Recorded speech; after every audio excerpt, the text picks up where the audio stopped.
जय जगन्नाथ शुभ सकाळ। आज हूँ 12 जनवरी रविवार। आज दिन भरी अनेक गुरुत्वपूर्ण खबर आसी।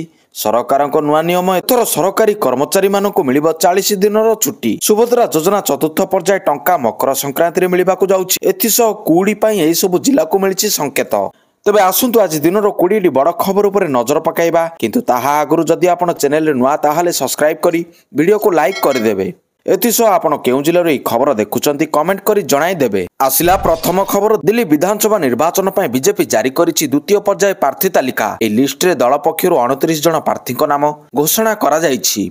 आम आदमी पार्टी छाड़ी बीजेपी रे सामिल होइतिबा कपिल मिश्रा को दल करावल नगर आसन रु टिकेट देइछि। सेहीपरि हिरोस खुराना को मोतीनगर विधानसभा आसन रु टिकट मिलिछि। लिस्ट रे 5 जन महिला प्रार्थी को मध्य टिकेट दिया जाइछि। सूचना मुताबक 7 तारिख रे दिल्ली विधानसभा निर्वाचन पर तारीख घोषणा करा जाइथिला। परवर्ती खबर। राम मंदिर रे 50 क्विंटाल फूल। अयोध्या राम मंदिर को वर्षे पूरी। चतुर्दिग राममय अयोध्या राम मंदिर रे प्रभु रामलला प्राण प्रतिष्ठा को पूरी 1 वर्षर समय। रामनगरी रे उत्सवर माहौल। सकाळु सकाळु अयोध्या रे बहु संख्यार श्रद्धालुंक भिड़ जमी थिबार नजर आसीछि। तेबे ए अवसर रे अयोध्या रे विशाल आयोजन करा जाइछि। आसंता जनवरी 13 तारिख पर्यंत यह उत्सव पालन हेबो। देशर कोण अनुकोणरू राम भक्त माने आसी एही कार्यक्रम रे जोग देउछंती। हिंदू कैलेंडर अनुसार 2024 जनवरी 22 तथा पौष मास शुक्ल पक्ष द्वादश तिथि रे अयोध्या राम मंदिर प्रभु श्री रामललांक अयोध्या रे श्री राम मंदिर रे प्रभु श्री रामललांक प्राण प्रतिष्ठा करा जाइथिला। जहाकु वर्तमान 1 वर्ष पूर्ण होइछि। एही अवसर रे मंदिर को 50 क्विंटाल फूल रे सजा जाइछि। प्रभु श्री राम को 56 प्रकार भोग मध्य लगा जाइछि। परवर्ती खबर। फेरिले सामी पंथ आउट। इंग्लैंड विपक्ष 2020 सीरीज पर घोषणा है 15 जणिया भारतीय दल को फेरी द्रुत बॉलर मोहम्मद सामी। किंतु धुआंधार बैटर तथा विकेट कीपर ऋषभ पंत को बाद देइछि बीसीसीआई। सूर्य कुमार यादव अधिनायित्व रे पड़िया को live team India. Hardik Pandya स्थान रे अक्षर पटेल को उप अधिनायक दायित्व दिया जाइछि। ऋषभ पंत बाद पड़तिबा बेले संजू सैमसन और ध्रुव जुरेल को विकेट कीपर भाव में दल विकेट कीपर भाव में दल रे निया जाइछि। आसंता 22 तारिख 5 मैच विशिष्ट टी20 सीरीज आरंभ हेबो। कोलकातार इडेन गार्डन रे खेला जिवो प्रथम टी20 मैच। परवर्ती खबर। पुरी रे दिल्ली हाट भली पुरी उठा दुकानी को मिलिबो बाजार। एथिपय विभागीय स्तर रे आलोचना सरिछि। श्रीमंदिर प्रशासन मध्य एथि निमंते सहमत होइचंती। जिला प्रशासन और पूर्त विभाग एहाको कार्यकारी करिवे। पुरी एभली विकास पाई होटेल संघ बुद्धिजीवी और अन्य अंशीदारक आलोचना करी भित्तिभूमि निर्माण कराजिबो बोली आईन मंत्री पृथ्वीराज हरिचंदन कहिसंती। परवर्ती खबर। तलमुआ हेउची शेयर बजार। वर्ष आरंभ भारतीय शेयर मार्केट एवं मांदा अवस्था दे गति करुछि। प्रायतः समस्त भल भल कंपनी गुड़िकर स्टॉक तलमुआ हेबारे लागिछि। विगत वर्ष मानक तुलना चलित वर्ष आरंभ एही तलमुआ ट्रेंड देखिबाकू मिलुछि, जहार सीधासलख प्रभाव भारतीय बजार और निवेशकों उपरे पड़िछि। परवर्ती खबर। मकर रे आसीबो सुभद्रा टंका। सुभद्रा योजनार चतुर्थ पर्याय टंका को नहीं चर्चा जोर धरिछि। 3टी पर्याय योग्य महिला अकाउंट रे प्रथम किस्तिर टंका पहुंचीबा परे चतुर्थ पर्याय को अपेक्षा करी रहिचंती अनेक हिताधिकारी। किंतु चतुर्थ पर्याय टंका डिसेंबर 25 रे देबाकू थिबा बेले एहाकू स्थगित रखा जाइछि। तबे एने वर्तमान चतुर्थ पर्याय को नहीं कुहा जाउछि जे ए टंका मकर संक्रांति रे सरकार पठाई पारंती। ए पर्याय रे प्राय 20 लाख रु अधिक हिताधिकारी को ए टंका प्रदान करा जिवो। परवर्ती खबर। सुप्रीम कोर्ट को नाम रे साइबर ठकेई। लगातार बढ़ुतिबा साइबर क्राइम जोगु समस्ते भयभीत होइछंती। वर्तमान सुप्रीम कोर्ट पब्लिक नोटिस जारी करे निजर ऑफिशियल वेबसाइट रे नकली वेबसाइट रु दूरे रहिबा पई लोकों को सावधान रहिबा को कहिसंती। नोटिस रे कुहा जायतिला जे एभली वेबसाइट व्यक्तिगत एवं जरूरी डॉक्यूमेंट चोराई नै जाउछंती। सुप्रीम कोर्ट रे रजिस्ट्री पक्षरु कुहा जायछि जे एभली फिशिंग अटैक रो सूचना आईन एजेंसी मानको दिया जायछि एवं एमानक जांच करबा को कुहा जाउछि। परवर्ती खबर। राज्य रे खूब शीघ्र आयुष्मान भारत। राज्य रे खूब शीघ्र लागू हेबाकू जाउछि आयुष्मान भारत प्रधानमंत्री जन आरोग्य योजना। आयुष्मान भारत लागू हेबा पई चुक्तिनामा स्वाक्षर होइछि। आयुष्मान भारत लागू पई हेबो चुक्तिनामा स्वाक्षर। राज्य सरकार एवं नेशनल हेल्थ अथॉरिटी मध्य रे हेबो एमओयू। रे एमओयू स्वाक्षर नै एनआई पक्षरु सूचना दिया जाइछि। आयुष्मान भारत पीएमजेवाई प्रधानमंत्री पीपुल्स हेल्थ स्कीम रे अंतर्भुक्त रहिछि। परवर्ती खबर। मोदी को नै महाकाव्य।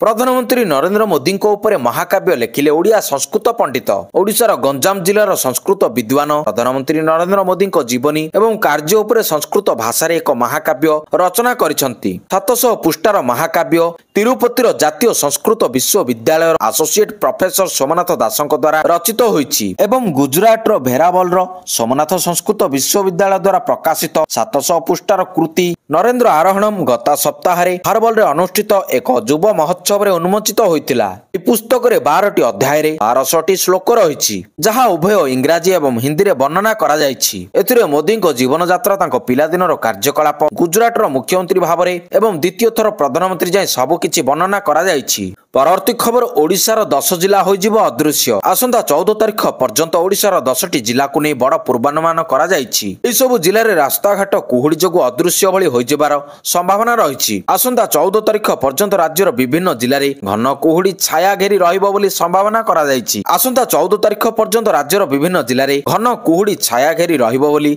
संभावना रहिछि। झारसुगुड़ा पुरी संबलपुर कलाहांडी जाजपुर भद्रक इत्यादि रे घन कुहुडी देखिबाकू मिलि पारे। एहा व्यतीत गंजाम गजपति जगतसिंहपुर एवं केन्द्रापड़ा जिले में घन कुहुडी हेबो बोली पाणीपाग विभाग पूर्वानुमान करिछि। परवर्ती खबर बाली माफियाଙ୍କ दराम्य पूर्व सरकार को दोष देले राजस्व मंत्री। पूर्व सरकार को एने दोष दैछंती राजस्व मंत्री सुरेश पुजारी। पहिले पूर्वरु राजस्व विभाग रे थिला बाली हेले काहींकी बाली को अलगा करी खनि विभाग को देले पूर्व सरकार जणा नाही। बाली खनिज पदार्थर तालिका भुक्त हैला केमिति बाली खनन हुए नाही संग्रह हुए ए विषय अध्ययन करा जाउछि। बाली चोर अभियोग मध्य हस्तगत होईछि। आईन उल्लंघन अभियोग मध्य आसुछि। बाली परिवहन बेले बड़ बड़ गाड़ी द्वारा रास्ता खराब होउछि। जल संपद विभाग रो मध्य तो निया जाइछि। बाली चोरी रोकिबा सह आवंटन व्यवस्था करिबा पई सरकार व्यवस्था करूछंती मंत्री कहिसंती। परवर्ती खबर भांगिबो वैकुंठधाम आश्रम। वैकुंठधाम आश्रम उपरु हटिला सुरक्षा अंतरीण सुरक्षा हटाइले हाईकोर्ट। फेब्रुआरी 3 रे जवाब दाखल करिबे आश्रम कर्तृपक्ष। आश्रम पक्षरु कोर्ट रे दाखल करा जायथिबा सरकारी अनुमति पत्र नकली थिबा दर्शाई राज्य सरकारक पक्षरु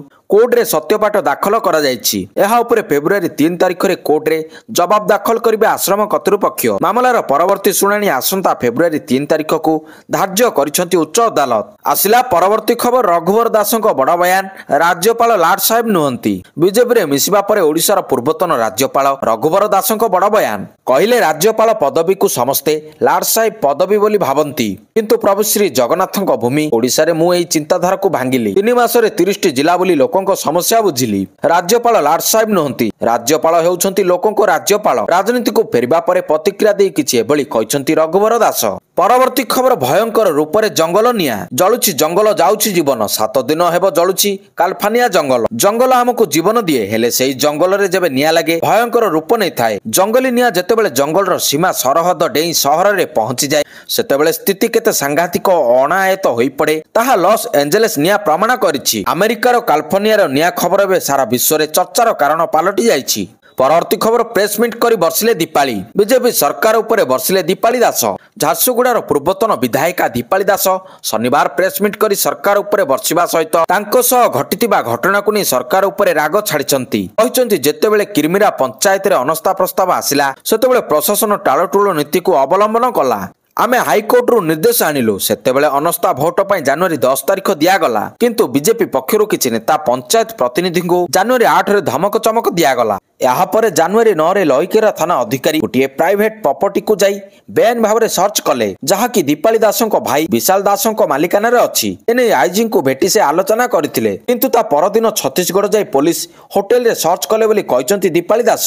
परवर्ती खबर सुभद्रा रे पुणी थरे शामिल हेबे 8000 आवेदनकारी। राज्य सरकारଙ୍କ गुरुत्वपूर्ण आकांक्षी योजना सुभद्रा को नहीं बड़ खबर आसीछि। भूल रे बाद पड़तिबा महिला माने ए योजना सहित पुणी थरे जोड़ी होई परिबे। राज्य सरकार एहाकु नहीं सूचना दैछंती। राज्य सरकार कहिसंती जे सुभद्रा पोर्टाल रे नाम जोड़िबा ओपीटी इन सुविधा उपलब्ध करा जायछि। एहा द्वारा जेउ माने भूल रे नाम बाद होई जायथिले से माने पुनर्बार सुभद्रा रे शामिल हेबाकु सुजोग पाइबे। सेही परि खूब शीघ्र चतुर्थ पर्याय प्रथम किस्ती अर्थराशि प्रदान करा जिवो बोली राज्य सरकार सूचना प्रदान करिसंती। परवर्ती खबर आत्मसमर्पण कले 9 दुर्दांत माओवादी घोषणा होइतिला 43 लाख पुरस्कार। 2 जण महिला माओवादी समेत 9 जण माओवादी आत्मसमर्पण करिसंती। मालकानगिरी सीमांत छत्तीसगढ़ सुकमा पुलिस निकट रे ଏହି 9 ଜଣ ଦୁର୍ଦାନ୍ତ ମାଓବାଦୀ ଆତ୍ମସମର୍ପଣ କରିଛନ୍ତି। ସବୁଠାରୁ ବଡ଼ କଥା ହେଲା 9 ଜଣଙ୍କ ନାମରେ ମୋଟ 43 ଲକ୍ଷ ଟଙ୍କାର ପୁରସ୍କାର ଘୋଷଣା କରାଯାଇଥିଲା। 2 ଜଣ ମାଓବାଦୀଙ୍କ ନାମରେ 8 ଲକ୍ଷ ଟଙ୍କା ଏବଂ 4 ଜଣ ମାଓବାଦୀଙ୍କ ପାଇଁ 5 ଲକ୍ଷ ଟଙ୍କା ପୁରସ୍କାର ଘୋଷଣା କରାଯାଇଛି। ତେବେ 9 ଜଣ ନକ୍ସଲଙ୍କ ଉପରେ ମୋଟ 43 ଲକ୍ଷ ଟଙ୍କାର ପୁରସ୍କାର ଘୋଷଣା କରାଯାଇଛି। ନିଆଦ ନେଲା ନାର ଯୋଜନା ଦ୍ୱାରା ପ୍ରଭାବିତ ହେବା ଏବଂ ନୂତନ ଶିବିର ପ୍ରତିଷ୍ଠା ଯୋଗୁଁ ପୋଲିସ ଚାପ ବୃଦ୍ଧି ପାଇଲା, ତେଣୁ ନକ୍ସଲ ଭୟଭୀତ ହୋଇ ଆତ୍ମସମର୍ପଣ କରିଛନ୍ତି। ପରବର୍ତ୍ତୀ ଖବର, କେଜରିୱାଲଙ୍କୁ ଟକ୍କର ଦେବେ 2 ପୂର୍ବତନ ମୁଖ୍ୟମନ୍ତ୍ରୀଙ୍କ ପୁଅ। ଏଥର ନୂଆଦିଲ୍ଲୀ ଆସନରେ ସବୁଠାରୁ ବଡ଼ ଲଢ଼େଇ। ଜଣେ ପୂର୍ବତନ ମୁଖ୍ୟମନ୍ତ୍ରୀଙ୍କୁ ଟକ୍କର ଦେଉଛନ୍ତି 2 ଜଣ ପୂର୍ବତନ ମୁଖ୍ୟମନ୍ତ୍ରୀଙ୍କ 2 ପୁଅ। ପୂର୍ବତନ ମୁଖ୍ୟମନ୍ତ୍ରୀ ଅରବିନ୍ଦ କେଜରିୱାଲ ଆପ୍ରୁ ପ୍ରାର୍ଥୀ ହୋଇଥିବା ବେଳେ କଂଗ୍ରେସରୁ ପ୍ରାର୍ଥୀ ହୋଇଛନ୍ତି ପୂର୍ବତନ ମୁଖ୍ୟମନ୍ତ୍ରୀ ଶିଲା ଦୀକ୍ଷିତଙ୍କ ପୁଅ ସନ୍ଦୀପ। ତେଣେ ମଇଦାନକୁ ଓହ୍ଲାଇଛନ୍ତି ପୂର୍ବତନ ବିଜେପି ମୁଖ୍ୟମନ୍ତ୍ରୀ ସାହିବ ସିଂ ବର୍ମାଙ୍କ ପୁଅ ପରବେଶ ବର୍ମା। ପରବର୍ତ୍ତୀ ଖବର, ବିଜେଡି ସୁପ୍ରିମୋଙ୍କୁ ଭେଟିଲେ ଦୀପାଳି। ବିଜେଡି ସୁପ୍ରିମୋ ନବୀନ ପଟ୍ଟନାୟକଙ୍କୁ ଭେଟିଛନ୍ତି ବିଜେଡି ନେତ୍ରୀ ତଥା ପୂର୍ବତନ ବିଧାୟିକା ଦୀପାଳି ଦାସ। ନବୀନଙ୍କୁ ଭେଟିବା ପରେ ସେ କହିଛନ୍ତି, ନବୀନ ପଟ୍ଟନାୟକ ଆମ ପରିବାର ସହ ଠିଆ ହୋଇଥିବାରୁ ତାଙ୍କୁ ଧନ୍ୟବାଦ। ଏଥିସହ ନବୀନ କହିଲେ ଷ୍ଟ୍ରଙ୍ଗ ରୁହ। ଦୀପାଳି ଆହୁରି ମଧ୍ୟ କହିଛନ୍ତି ଡାର୍ଟି ପଲିଟିକ୍ସରୁ ଆଗକୁ ଯିବାକୁ ବାଟ ଦେଖାଇଛନ୍ତି ନବୀନ। ପରବର୍ତ୍ତୀ ଖବର, କଟକ ବାଙ୍କିରେ ଗୋଷ୍ଠୀ ସଂଘର୍ଷ, ପଥର ମାଡ଼ରେ 4 ଜଣ ଆହତ। କଟକ ବାଙ୍କି ଭଗିପୁରରେ ଗୋଷ୍ଠୀ ସଂଘର୍ଷ ହୋଇଛି, ଏଥିରେ 4 ଜଣ ଆହତ ଅଛନ୍ତି। ଅଭିଯୋଗ ଅନୁସାରେ ବିଳମ୍ବିତ ରାତିରେ କଟକ ବାଙ୍କି ରାସ୍ତାରେ ଯାଉଥିବା ସମସ୍ତ ଗାଡିକୁ ଢେଲା ପଥରରେ ମାଡ଼ କରିଥିଲେ ଭଗିପୁରର କିଛି ଯୁବକ। ଗତକାଲି ଗାଁର ଲୋକେ ସେଠାକୁ ଯାଇ ଏ ସମ୍ପର୍କରେ ପଚାରିବାକୁ ସେଠାରେ ଉତ୍ତେଜନା ଦେଖା ଦେଇଥିଲା। ପୁଣି ପଥର ମାଡ଼ ହୋଇଥିଲା। ସେଠାରେ ପୋଲିସ ପହଞ୍ଚି ସ୍ଥିତିକୁ ନିୟନ୍ତ୍ରଣ ନେବା ସହ ଲୋକଙ୍କୁ ବୁଝାସୁଝା କରିଥିବା ଜଣାପଡ଼ିଛି। ପରବର୍ତ୍ତୀ ଖବର, ପାକିସ୍ତାନ ରାସ୍ତାରେ ବାଂଲାଦେଶ। ବାଂଲାଦେଶ ଭାରତ ସହିତ କ୍ରମାଗତ ଭାବରେ ତାର ସମ୍ପର୍କ ଖରାପ କରୁଛି। ଏବେ ବାଂଲାଦେଶ ସମ୍ପୂର୍ଣ୍ଣ ଭାବରେ ପାକିସ୍ତାନ ରାସ୍ତାରେ ଚାଲୁଛି। ଭାରତରେ ବିଚାରପତି ସମ୍ମିଳନୀ ପରେ ଢାକା ନୂଆଦିଲ୍ଲୀରେ ଅନୁଷ୍ଠିତ ହେବାକୁ ଥିବା ଅନ୍ୟ ଏକ କାର୍ଯ୍ୟକ୍ରମରେ ଅଂଶଗ୍ରହଣ କରିବାକୁ ମନା କରିଛି। ଏହି କାରଣରୁ 2 ଦେଶ ମଧ୍ୟରେ ଉତ୍ତେଜନା ଆହୁରି ବୃଦ୍ଧି ପାଇବାର ଆଶଙ୍କା ରହିଛି।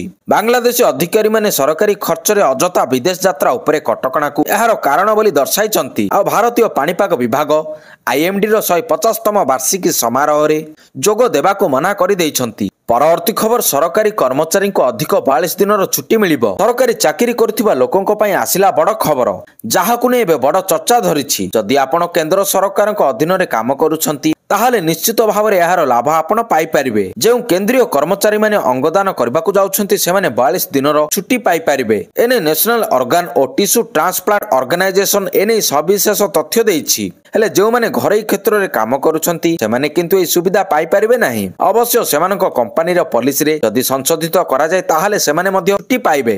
ଏନେଇ ନିର୍ଦ୍ଦେଶନାମା ଜାରି ହୋଇଛି। ପରବର୍ତ୍ତୀ ଖବର, ସହଦେବଙ୍କ ପରିବାରକୁ ନବୀନଙ୍କ ସହାୟତା। ରାଜଧାନୀରେ ଚାଞ୍ଚଲ୍ୟ ସୃଷ୍ଟି କରିଥିବା ରସୁଲଗଡ଼ ହତ୍ୟା ଘଟଣା। ବିଜେଡି ସଭାପତି ନବୀନ ପଟ୍ଟନାୟକଙ୍କୁ ଭେଟିଲେ ସହଦେବଙ୍କ ପରିବାର।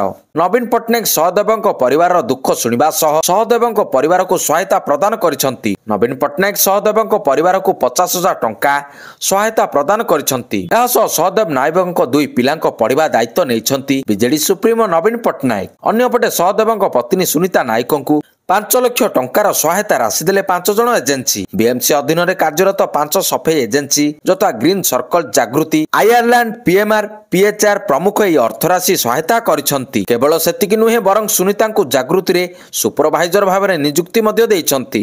ଆଜିର ଶେଷ ଖବର, ଲୋମୋ ଟାଙ୍କୁରା ହତ୍ୟାକାଣ୍ଡ, 8 ମାସ ଫ୍ରିଜରେ ଥିଲା ମୃତଦେହ।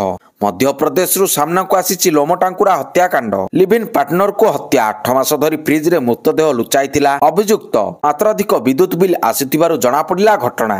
ଜଣେ ପ୍ରେମିକ କିଭଳି ଏତେ ନିଷ୍ଠୁର ହୋଇପାରେ, ନିଜ ପ୍ରେମିକାକୁ କିଭଳି ନୃଶଂସ ଭାବରେ ହତ୍ୟା କରିଛି ତାର ଜ୍ୱଳନ୍ତ ଉଦାହରଣ ହେଉଛି ଏହି ହତ୍ୟାକାଣ୍ଡ। ମଧ୍ୟପ୍ରଦେଶର ଡୋବାସ ଅଞ୍ଚଳରେ ଲିଭ୍-ଇନ୍ରେ ରହୁଥିଲେ ସଞ୍ଜୟ ପଟିଦାର ଏବଂ ପିଙ୍କି ପ୍ରଜାପତି। 5 ବର୍ଷ ଧରି ଉଭୟ ଏକାଠିରେ ରହୁଥିଲେ। ତେବେ 2024ରେ ପିଙ୍କି ବିବାହ ପାଇଁ ଚାପ ପକାଇବାରୁ ସଞ୍ଜୟ ତାଙ୍କୁ ହତ୍ୟା କରିଥିବା ଜଣାପଡ଼ିଛି। ଦର୍ଶକ ବନ୍ଧୁ, ଏହା ଥିଲା ଆଜି ଦିନର କିଛି ମୁଖ୍ୟ ଖବର। ଯଦି ଖବର ଆପଣମାନଙ୍କୁ ଭଲ ଲାଗିଥାଏ ତାହେଲେ ଭିଡ଼ିଓକୁ ବହୁମାତ୍ରାରେ ସେୟାର କରିବେ। ଧନ୍ୟବାଦ।